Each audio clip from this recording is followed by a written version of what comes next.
Huwag nang magpasaway. Panawagan po ito ng Department of Transportation sa mga motorista kasunod ng mga insidenteng nagresulta sa sunod-sunod na pag-utos nila ng suspensyon ng lisensya ng mga driver na may paglabag o iligal na paandar. Nakatutok si Chino Gaston.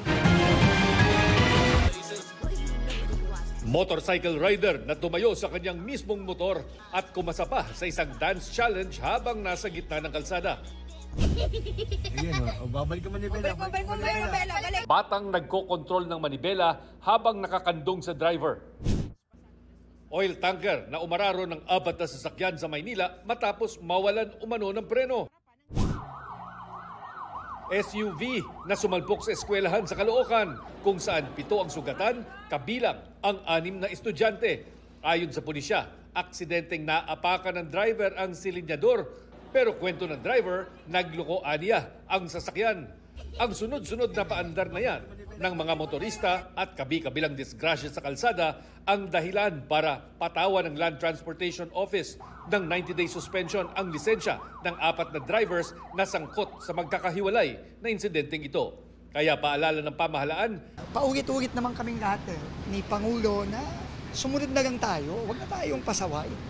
Sa datos ng MMDA, mula nitong Enero hanggang Mayo, may mahigit 20,000 insidente na ng road crash ang naitala sa bansa. Pinadalhan din ang mga driver ng show cause order ng LTO para pagpaliwanagin. Lalo't bukod sa kanilang lisensya ay posible rin silang maharap sa reklamo. Kasi ang problema sa pagiging pasaway, kung may maaksidente, may madidisgrasya, baka hindi lang mawalan sila ng lisensya, baka may kulong pang kasama yon. Ang motorcycle rider na ito, posibleng maharap sa reklamong reckless driving at improper person to operate a motor vehicle. Gayon din sa driver ng SUV sa disgrasya sa Caloocan.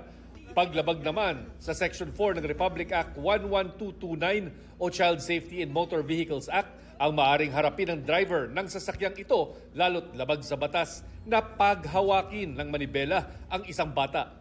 Mahaharap naman sa mga reklamong reckless imprudence resulting in physical injuries and damage to property ang driver ng oil tanker. Para sa GMA Integrated News, Chino Gaston, nakatutok, 24 oras.